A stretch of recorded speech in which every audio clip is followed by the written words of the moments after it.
वे चंद्रमा के समान मुख वाले शुकदेव जी का अंतःपुर में यौवन के मद से उन्मत्त कमनीय कांति वाली सुंदरियों द्वारा भांति भांति के भोजनों तथा भोग सामग्रियों से लालन पालन कराते रहे, परंतु जैसे मंद गति से बहने वाली वायु दृढ़ मूल अविचल वृक्ष को नहीं उखाड़ सकती, उसी प्रकार वे भोग तथा अनादर एवं उपेक्षा जनित दुख भी व्यासपुत्र के मन को अपनी ओर खींच ना सके, उसमें विकार पैदा न कर सके।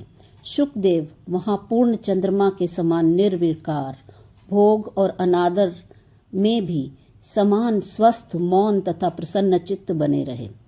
इस प्रकार परीक्षा द्वारा शुकदेव जी के स्वभाव को जानकर राजा जनक ने उन्हें सादर अपने पास बुलवाया और प्रसन्न चित्त देखकर प्रणाम किया।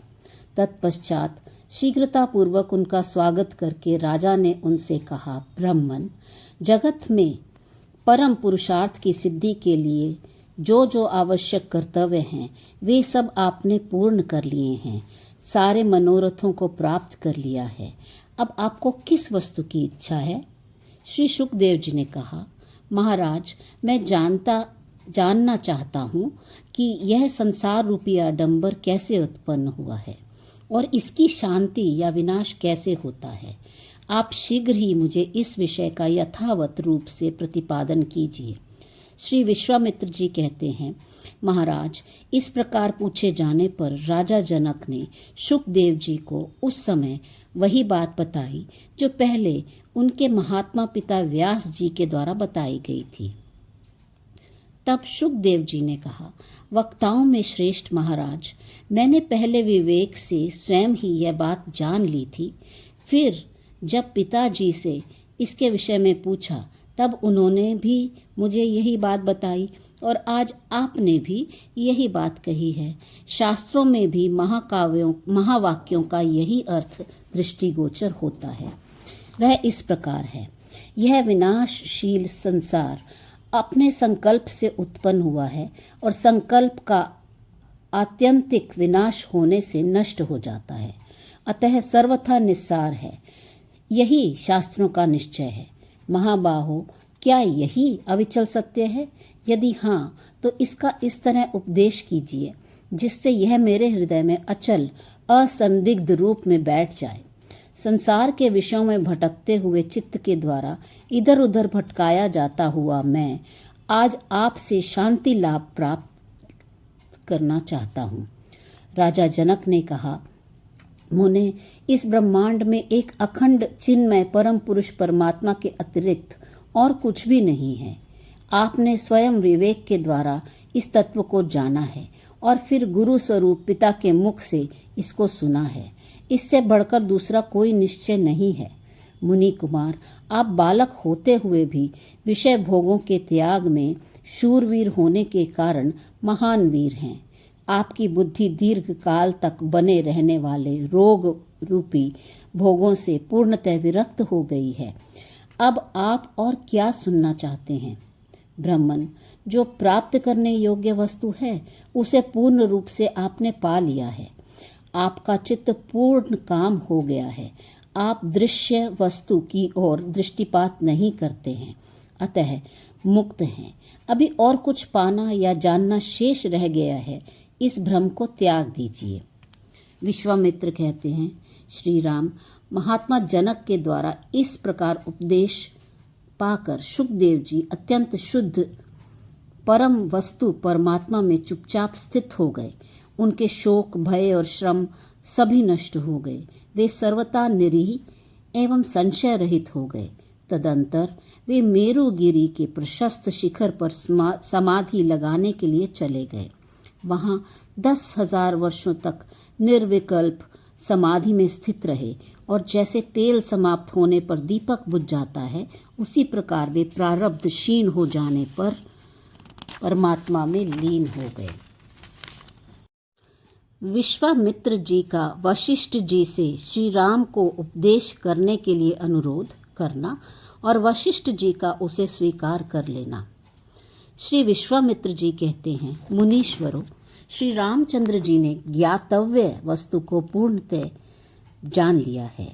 क्योंकि इन शुद्ध बुद्धि वाले श्री राम को भोग अच्छे नहीं लगते, वे इन्हें रोग के समान प्रतीत होते हैं।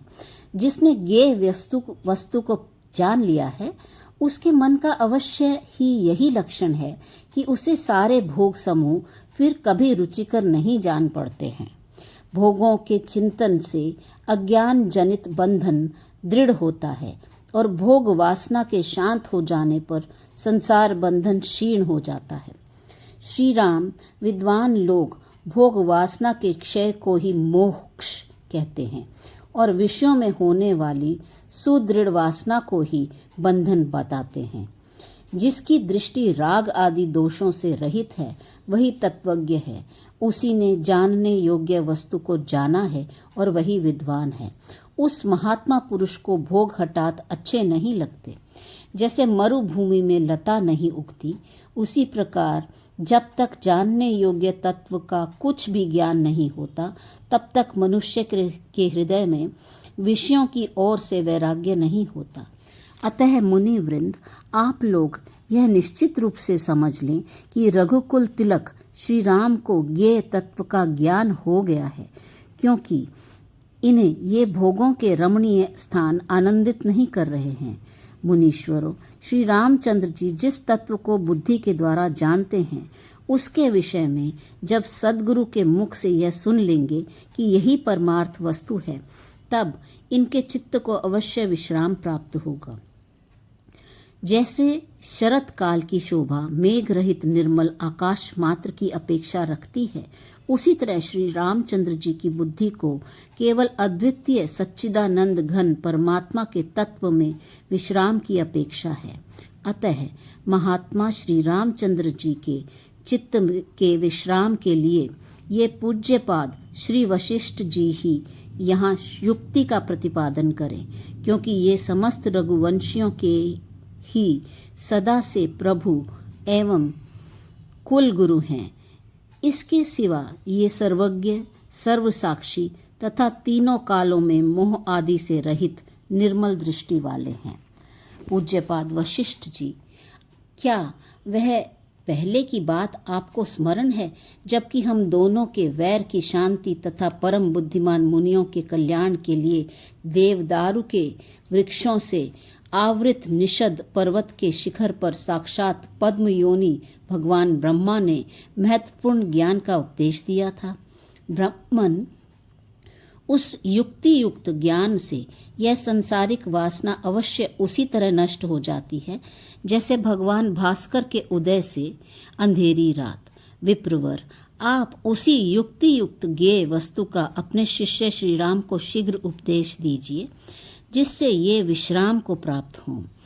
इसमें आपको अधिक परिश्रम नहीं करना पड़ेगा, क्योंकि श्री रामचंद्र जी सर्वथा निष्पाप हैं। अतः जैसे निर्मल दर्पण में बिना यत्न के ही मुंह का प्रतिबिंब दिखाई देने लगता है, उसी प्रकार श्री रामचंद्र जी को अनायास ही ज्ञेय वस्तु का बोध एवं विश्राम प्राप्त हो जाएगा। महात्मन, वही ज्ञान, वही शास्त्रार्थ और वही पांडित्य सार्थक एवं प्रशंसित है, जिसका वैराग्य युक्त उत्तम शिष्य के लिए उपदेश दिया जाता है। जैसे वैराग्य नहीं है तथा जो शिष्य भाव से रहित है, उसे जो कुछ भी उपदेश दिया जाता है, वह कुत्ते के चमड़े से बने हुए कुप्पे में रखे हुए गाय के दूध की भांति अपवित्रता को प्राप्त हो जाता है।